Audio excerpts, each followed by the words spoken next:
Mali under siege, escalating armed conflict. A nation grappling with unprecedented security crisis. Mali is currently experiencing a dramatic escalation of armed conflict, marked by coordinated attacks against military installations and civilian areas, signaling a critical deterioration of the nation's security situation.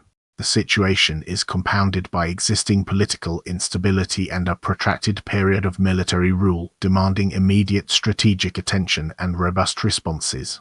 This crisis represents a significant threat to regional stability and requires a comprehensive, multifaceted approach to containment and resolution.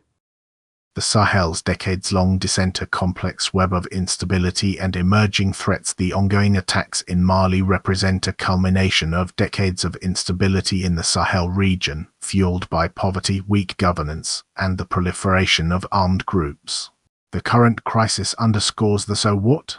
The region's vulnerability to extremist organizations, coupled with the erosion of state authority, has created a permissive environment for coordinated attacks, posing a direct challenge to international security interests and humanitarian efforts. The interconnectedness of regional conflicts, particularly in the broader Sahel, amplifies this threat and necessitates a coordinated, regional response. Decoding the attack, actors and dynamics. A multifactional assault on state authority. The coordinated nature of the attacks, spearheaded by both al-Qaeda-linked groups like Jamaat Nusrat al-Islam wal Muslimin Jainim and Tuareg rebels, reveals a significant shift in the operational dynamics of extremist organizations in Mali.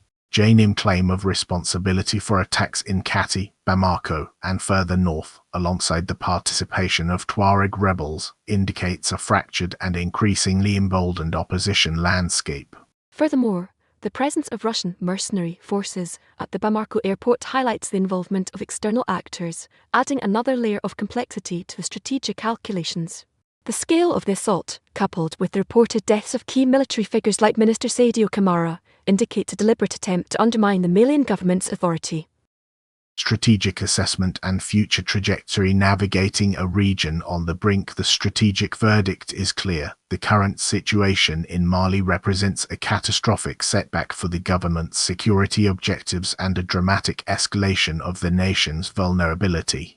Predicted consequences include further destabilization, increased humanitarian needs, and a potential expansion of extremist influence across the Sahel. Immediate strategic next steps must prioritize bolstering military capabilities, engaging in sustained dialogue with various armed groups despite the inherent challenges, and seeking international support for targeted interventions. The ongoing degradation of security, as noted by Ulf Leasing, necessitates a proactive, rather than reactive, approach to mitigate future risks and safeguard regional stability.